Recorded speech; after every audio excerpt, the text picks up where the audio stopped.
Tak selamanya Abu Nawas bersikap jenaka.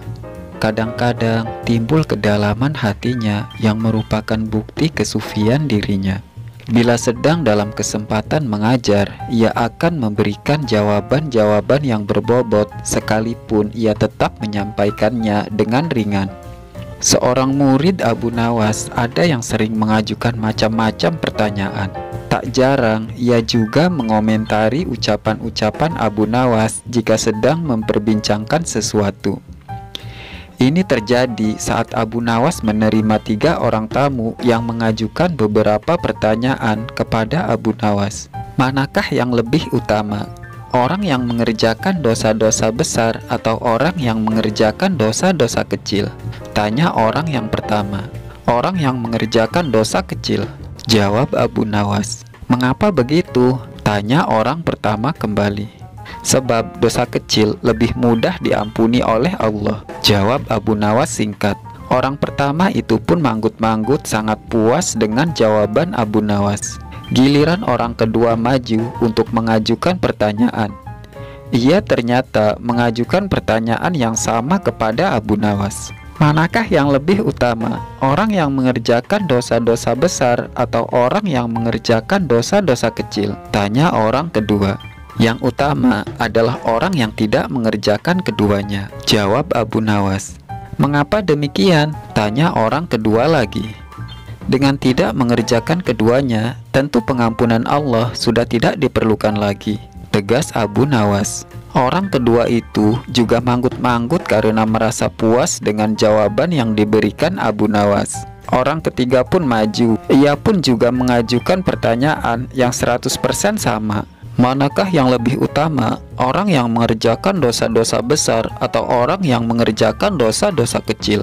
Tanya orang ketiga. Orang yang mengerjakan dosa besar lebih utama. Jawab Abu Nawas santai. Mengapa bisa begitu? Tanya orang ketiga itu lagi. Sebab pengampunan Allah kepada hambanya jauh lebih besar daripada besarnya dosa hambanya. Jelas Abu Nawas. Orang ketiga itu pun juga merasa sangat puas dengan penjelasan Abu Nawas.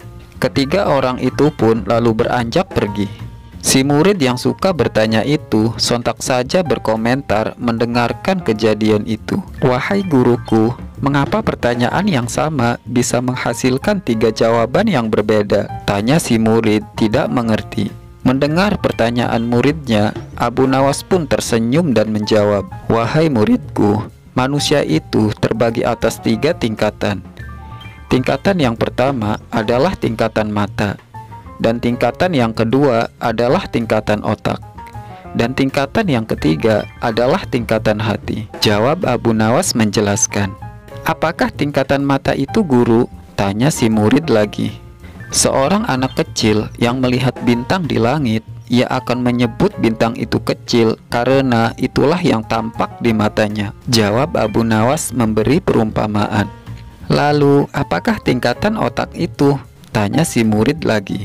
Orang yang pandai yang melihat bintang di langit, ia akan mengatakan bahwa bintang itu besar karena ia memiliki pengetahuan. Jelas Abu Nawas. Lalu, apakah tingkatan hati itu, guru? Tanya si murid lagi. Orang yang pandai dan faham yang melihat bintang di langit, ia akan tetap mengatakan bahwa bintang itu kecil sekalipun ia tahu yang sebenarnya bintang itu besar. Sebab baginya tak ada satupun di dunia ini yang lebih besar daripada Allah Subhanahu wa Ta'ala. Jawab Abu Nawas sambil tersenyum.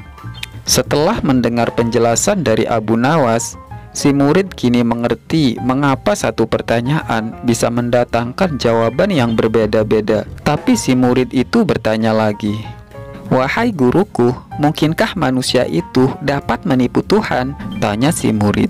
Mungkin, jawab Abu Nawas santai menerima pertanyaan aneh itu. Lalu, bagaimana caranya, guru? Tanya si murid lagi. Manusia bisa menipu Tuhan dengan merayunya melalui pujian dan doa. Ujar Abu Nawas. Kalau begitu, ajarilah aku doa itu, wahai guru. Ujar si murid itu antusias. Dan Abu Nawas pun mengajarkan doa itu. Dan inilah doa yang diajarkan oleh Abu Nawas.